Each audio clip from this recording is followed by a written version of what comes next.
Hola, bienvenido. Gracias por estar aquí, gracias por perseverar y estar llegando a la catequesis número 36.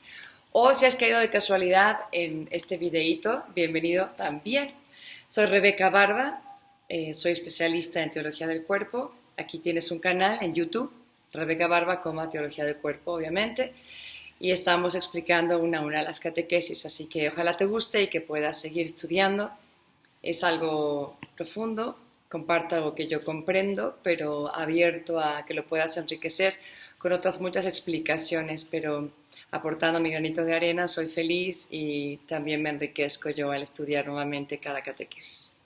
Así que sin más, te invito a que hoy nos acompañes uniéndote en oración para que el Espíritu Santo nos ilumine. En nombre del Padre, del Hijo y del Espíritu Santo. Amén. Ven, Espíritu Santo, llena los corazones de tus fieles y enciende en ellos el fuego de tu amor. Envía tu Espíritu Creador y renueva la faz de la tierra. Oh Dios, que has iluminado los corazones de tus hijos con la luz del Espíritu Santo, haznos dóciles a sus inspiraciones para gustar siempre el bien y gozar de su consuelo. Por Cristo nuestro Señor. Amén. Espíritu Santo, fuente de luz, ilumina. Ilumínanos. En nombre del Padre, del Hijo y del Espíritu Santo. Amén. Pues muy bien, la catequesis de hoy se llama El adulterio según la ley y en el lenguaje de los profetas. En inglés el título que le pusieron es El realinearse del corazón. Y vamos a dar realmente una continuación a la catequesis pasada. El Papa sigue ayudándonos a profundizar y a comprender quizá con más detalle conceptos que tal vez ya entendiste, pero que el Papa ya saben cómo es, Juan Pablo II, muy profundo, con un pensamiento de alguna manera que es más circular y va cada vez usando estos mismos términos para ir profundizando cada vez un poquito más y poder llegar a una verdad más plena. Así que vamos a embarcarnos en esta aventura. Él dijo esta catequesis el 20 de agosto de 1980. Y vamos a empezar en el número 1. Cuando Cristo, en el Sermón de la Montaña, dice, habéis oído que se dijo, no cometerás adulterio, se refiere a algo que cada uno de sus oyentes conocía perfectamente y a lo que se sentían obligados en virtud del mandamiento de Dios Yahvé. Se está hablando de que la gente que escuchó a Jesús, esto que él decía de no cometer adulterio, ya lo había escuchado en los mandamientos, estaba familiarizado con este precepto. Sin embargo, la historia del Antiguo Testamento muestra que tanto la vida del pueblo, la vida, es decir, la expresión de esa ley, ¿no? En el día a día, la manera en que se vivía,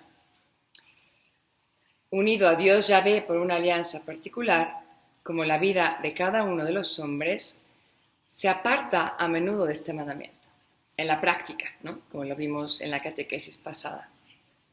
Lo muestra también un breve vistazo a la legislación, de la que hay una rica documentación al respecto en los libros del Antiguo Testamento.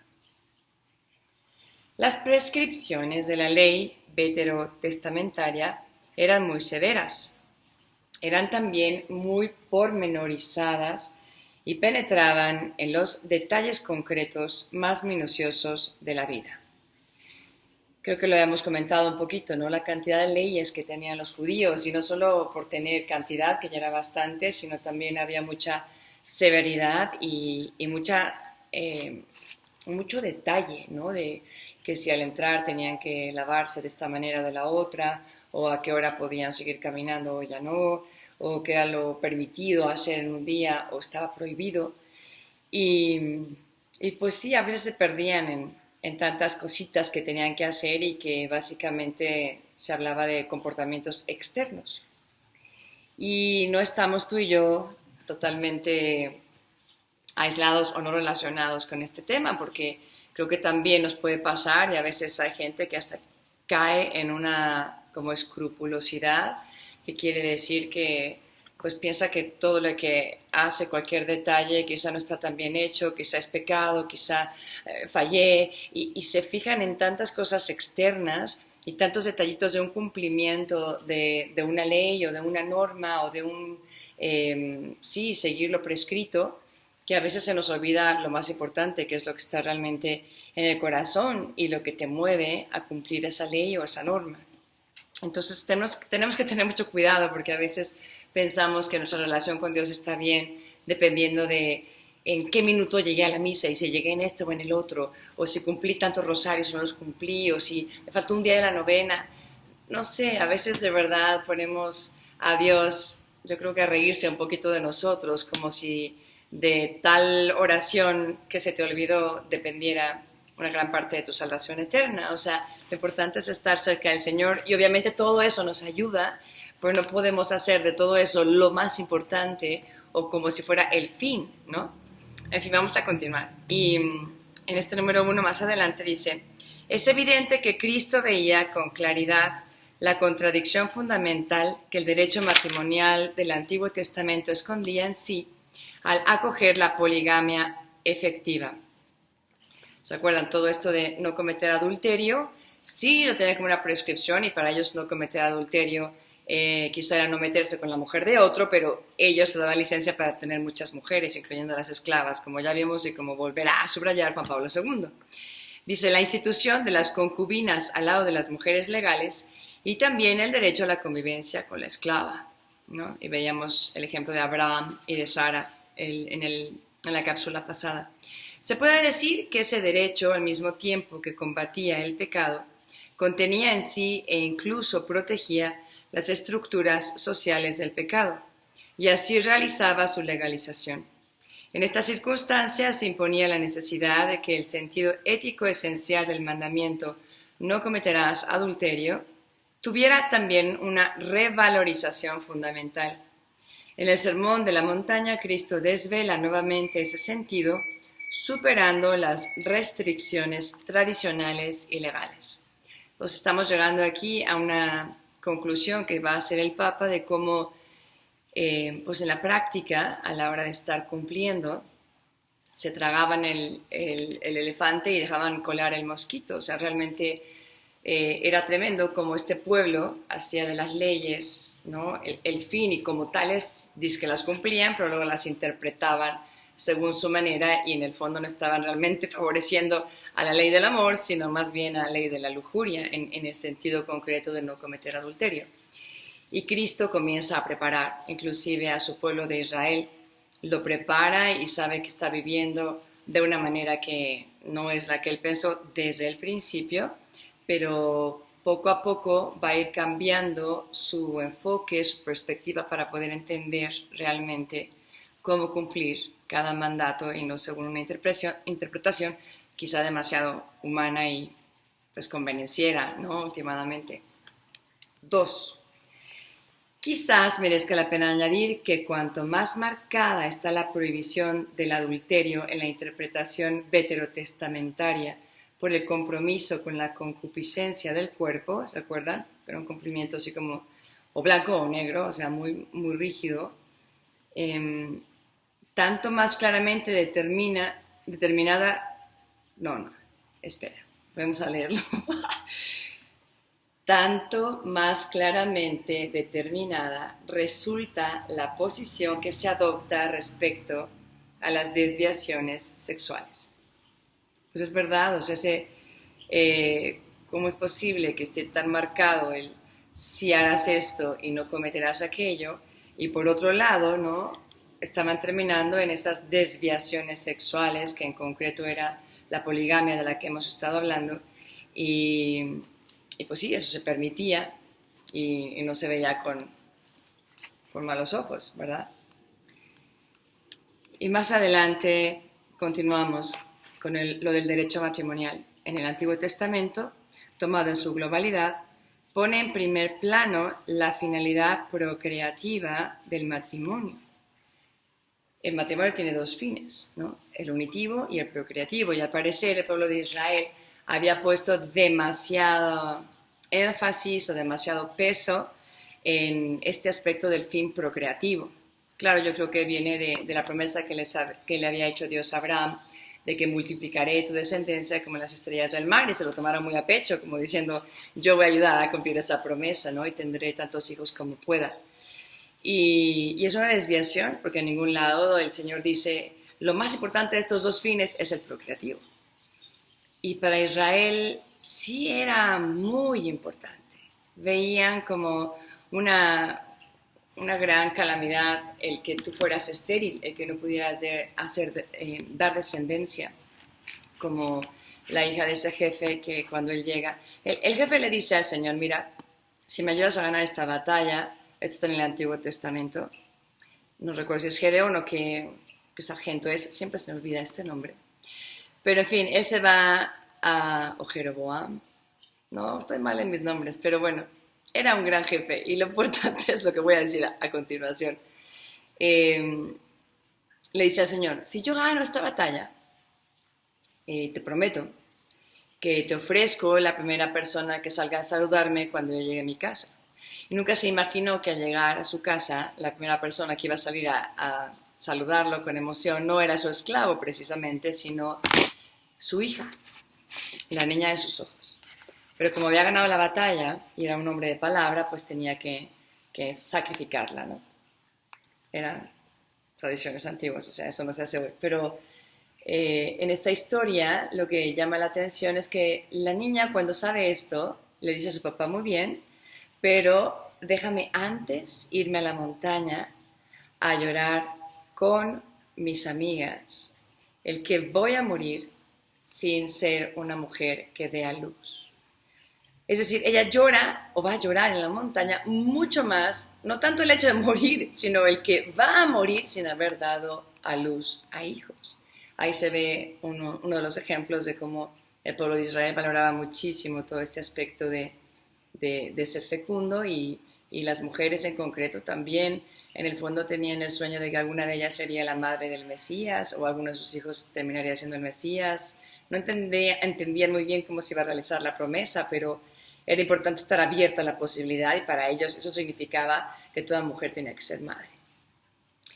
Entonces, bueno, Cristo realmente viene a corregir, ¿no? De alguna manera, a desarrollar, a interpretar toda esta doctrina de la manera correcta, de la manera ordenada. Como que Cristo viene a alinearlo todo para decir, a ver, los dos fines son importantes, ¿no? Y no por cumplir un fin nos vamos a desviar en la manera en que estamos haciendo este cumplimiento, como es el caso de lo que estamos hablando en esta catequesis. En este pueblo había como esa gran dureza de corazón y Cristo tiene que prepararlos. El Antiguo Testamento y los profetas preparan con paciencia al pueblo para la gran revelación de Cristo últimamente. Dice, en algunos casos intenta mostrar un tratamiento jurídico partidario de la mujer y del hombre. Por ejemplo, respecto a la pena por adulterio, se dice explícitamente, si uno comete adulterio con la mujer de su prójimo, el adúltero y la adúltera deberán ser sometidos a muerte, pero en conjunto perjudica a la mujer tratándola con mayor severidad. Pues bástenos el ejemplo que vimos el otro día de la mujer adúltera. O sea, la mujer adúltera ahí con todos los fariseos alrededor y sus piedras y quizá unos hombres más. Y uno se pregunta, bueno, ok, la mujer adúltera, pero ¿dónde está el adúltero? Porque eran dos. Y sin embargo, a la que querían apedrear y matar era solamente la mujer. Por eso es hermoso ver cómo viene ahora Cristo a realmente defender, ¿no? la belleza y todas las posibilidades que puede tener una mujer a pesar de los errores que puedas cometer, ¿no? Como que la reivindica en el lugar de igualdad con el varón, los dos hechos igualmente a imagen y semejanza de Dios, y los dos llamados a aprender a amar. Y si cualquiera de ellos falla, pues también arrepentirse y a través de la misericordia volver a él. 3. Quizás fuese necesario poner de relieve el lenguaje de esta legislación, el cual, como siempre en este tipo de lenguaje, objetiva la sexología de aquel tiempo. La hace objetiva. Es también un lenguaje importante para el conjunto de las reflexiones sobre la teología del cuerpo que ahora estamos haciendo. Encontramos en él la específica confirmación del carácter de pudor que rodea a todo lo que en el hombre pertenece al sexo. No de alguna manera este pudor se interpreta como vergüenza, ¿no? Creo que también en ese Antiguo Testamento, en estos comienzos de ver con claridad la moralidad del pueblo de Israel, todo lo que tenía que ver con sexualidad, pues quizás se parece mucho a lo de hoy en día, ¿no? En el fondo provoca como vergüenza, en el fondo pensamos que quizá no es algo tan bueno, en el fondo es pecaminoso o el cuerpo no es tan bueno y el alma sí es buena. Todo eso no ha variado, ¿no? Creo que hay muchas veces esas malas interpretaciones de algo bueno que hizo Dios, que es la sexualidad o el acto sexual, venidos de la mano de Dios, son buenos, pero vivimos en un mundo donde ha hecho eso siempre ocasión de pecado y entonces quizás sentimos una vergüenza que no deberíamos si tuviéramos el enfoque y la mirada de la que hemos estado hablando como la misma mirada de Dios, ¿no? Dice más aún, lo que es sexual es considerado en cierto sentido como impuro, ¿eh? Especialmente cuando se trata de las manifestaciones fisiológicas de la sexualidad humana. El descubrir la desnudez es estigmatizado como equivalente a la realización de un acto sexual ilícito, ¿no? Y solo quiero quedarme cuando dice aquí como se veía impuro una manifestación fisiológica de la sexualidad. Por ejemplo, yo pienso ahora en cómo las mujeres decían si estaban en sus días de la menstruación, eran consideradas impuras y no podían entrar en el templo.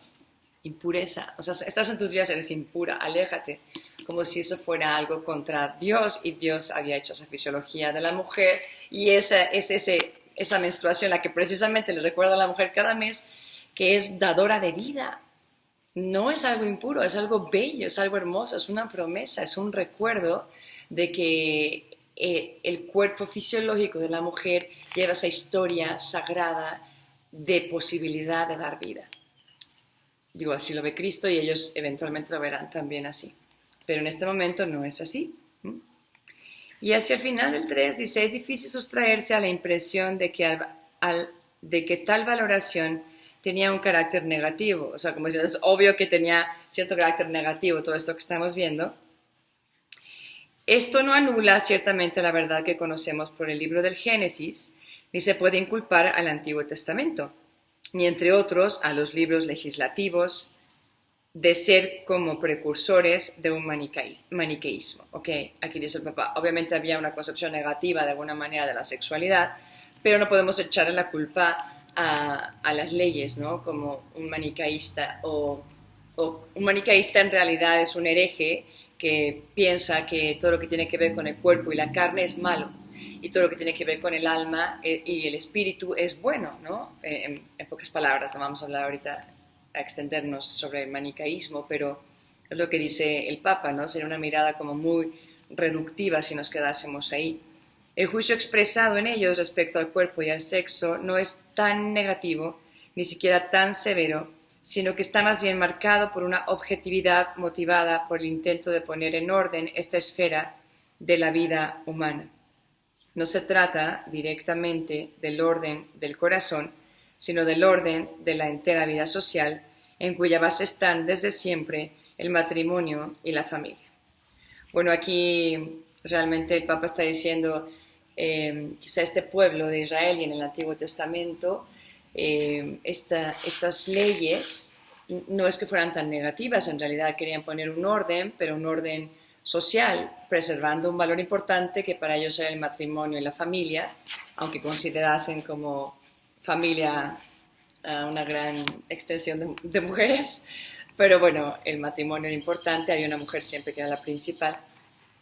Pero se les está olvidando aquí lo que dice el Papa, que es lo del orden del corazón.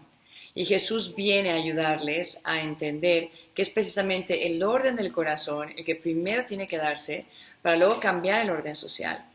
Y nuevamente hago la aplicación para nuestro mundo de hoy. O sea, el orden social en todos estos temas, lo que estamos viendo a derecha e izquierda de confusión en películas, en canciones, en series, en espectaculares, o sea, realmente lo que se va mostrando es la mujer como un objeto de placer, quizá todo este tema de sexualidad, lo que habíamos dicho como ocasión de pecado, se pone como un ídolo, ¿no? Todo lo que es el sexo y se olvida del amor verdadero, aunque lo llamen hacer el amor, en el fondo no tiene la menor idea de lo que es el amor y la belleza de la sexualidad.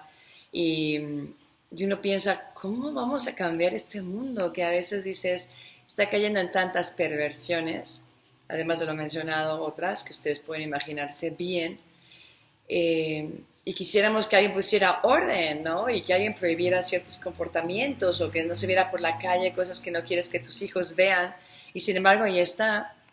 Y esta reflexión del Papa nos hace ver que la solución no va a estar en que alguien dictamine una ley donde se prohíba algo, sino más bien que lleguemos al corazón de muchos hombres para que ese corazón se ordene. Cuando el corazón se ordena y empieza a entender, ¿no?, lo que es el verdadero amor y vive el orden del amor en todas sus expresiones, incluida la sexual, este mundo será totalmente distinto, ¿no? Y este mundo de verdad pudiera experimentar entonces lo que es amar, sentirse amado primero, para luego amar a los demás y vivir esa felicidad a la que todos estamos llamados y que está encerrada en esta fórmula secreta que es el amar y ser amado. Bien, ya casi vamos a terminar, se nos ha ido el tiempo. Por último, en el 4 dice, si se toma en consideración la problemática sexual en su conjunto, quizás convenga aún prestar atención brevemente a otro aspecto, al vínculo existente entre la moralidad, la ley y la medicina, puesto en evidencia en los respectivos libros del Antiguo Testamento, y aquí se van a mencionar, y de alguna manera mencionan lo que hayamos estado hablando de la menstruación de la mujer y como es algo biológico, fisiológico o de medicina, pero creo que a veces se quedaban más en la experiencia, ¿no? Si ellos, su experiencia es que esto era algo sucio, ¿no? No podía ser entonces puro para Dios. Y sin embargo, pues lo importante es lo científico, eso es parte biológica de cómo Dios ha creado a la mujer y está bien. Y eso mismo se puede aplicar en otros múltiples aspectos, ¿no? Se nos olvida exactamente que pues eso, toda la sexualidad es un don, ¿no? Es la vida misma, mi vida, mi historia, la historia de quien me ha precedido, etcétera. Y en el número 5 se va a hablar de los profetas, ¿no? Acuérdense que hay que empezar a convertir este pueblo hacia la ley que vendrá a traer Cristo, y los profetas empiezan a anunciar este cambio, ¿no? Cuando Cristo pronuncia en el Sermón de la Montaña las palabras, habéis oído que se dijo, no cometerás adulterio, inmediatamente añade, pero yo os digo, yo Cristo os digo, ¿no? Y esta ley vale mucho más que la que dio Moisés en sus tablas. Se ve claramente que quiere reconstruir en la conciencia de sus oyentes el significado ético propio de este mandamiento, separándose de la interpretación de los doctores, expertos oficiales de la ley y de la doctrina, ¿no? Es la tradición de los profetas, quienes, al referirse al adulterio, querían recordar a Israel y a Judá que su mayor pecado era el abandono del único y verdadero Dios en favor del culto a los diversos ídolos. Y aquí se da un giro de 180 grados hermosísimo gracias a estos profetas. O sea, toda esta imagen del valor del matrimonio, de por qué la monogamia, no solamente para que se viva el matrimonio como tú y yo entendemos que es la perfecta realización del amor y lo que más va a proteger a la familia, sino hay un significado mucho más profundo y que teje realmente toda la Sagrada Escritura. Y es el matrimonio con Dios, ¿no? Como Dios quiere desposarse con nosotros. Y este Dios enamorado de Israel y que se duele cuando Israel es infiel y se aleja de él, porque él quiere acercarse a esa esposa suya, representada en Israel, y que ahora para nosotros sería la iglesia. Y es la misma analogía. En realidad, Cristo es el esposo, la iglesia nosotros somos la esposa, ¿verdad? Y toda esta analogía y ese volver al verdadero amor, al verdadero matrimonio de dos, habla de Dios que quiere que entendamos algo muy profundo que se explica de esta manera.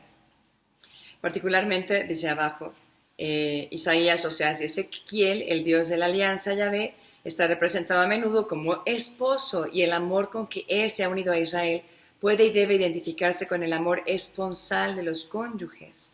Y he aquí que Israel, a causa de su idolatría y del abandono del Dios esposo, comete ante él una traición que se puede comparar a la mujer respecto al marido. Comete precisamente adulterio, porque Israel se fabrica un becerro de oro y le da las espaldas al Dios amor que quería desposarse con ella. Termino diciendo, si por una parte Isaías se presenta en sus textos resaltando sobre todo el amor de Yahvé esposo, que en toda circunstancia va al encuentro de la esposa, superando todas sus infidelidades, por otra parte, Oseas y Ezequiel abundan en comparaciones que aclaran, sobre todo, la brutalidad y el mal moral del adulterio cometido por la esposa Israel. Pues nada, terminamos y te deseo que esta semana le des vuelta sobre todo esta última idea que acabamos de mencionar, ¿no? Dios que quiere desposarse con Israel. que se duele de su adulterio cuando no es fiel a su religión, a esa relación de amor. Eso significa religión, religare, me ligo a través de una cadena de amor que libremente he escogido, ¿no? Y a nosotros mismos también, como católicos, como cristianos, nos tiene que recordar que hay un Dios perdidamente enamorado de cada uno de nosotros y este Cristo que por salvar a su esposa, la iglesia, que somos tú y yo, ha dado su vida hasta la última gota de su sangre. ¿Cómo es tu relación esponsal con Cristo? ¿Alguna vez has pensado lo que ha pagado este esposo por desposarse contigo, por vivir una unión tan íntima, tan profunda, una comunión tan grande como la que Él mismo vive en la Trinidad, en el seno de la Santísima Trinidad? Y no en vano dice que sean uno como yo y el Padre somos uno. Así que no nos estamos inventando ninguna interpretación loca o rara, sino que está en la misma Sagrada Escritura. Dios quiere que seamos uno con Él. Y toma la imagen del matrimonio, que aunque es muy pobre, es la que mejor puede expresar el tipo de unión que el Señor quiere vivir con cada uno de nosotros. Que tengas una muy linda semana, que Dios te bendiga. Bye bye. Sí.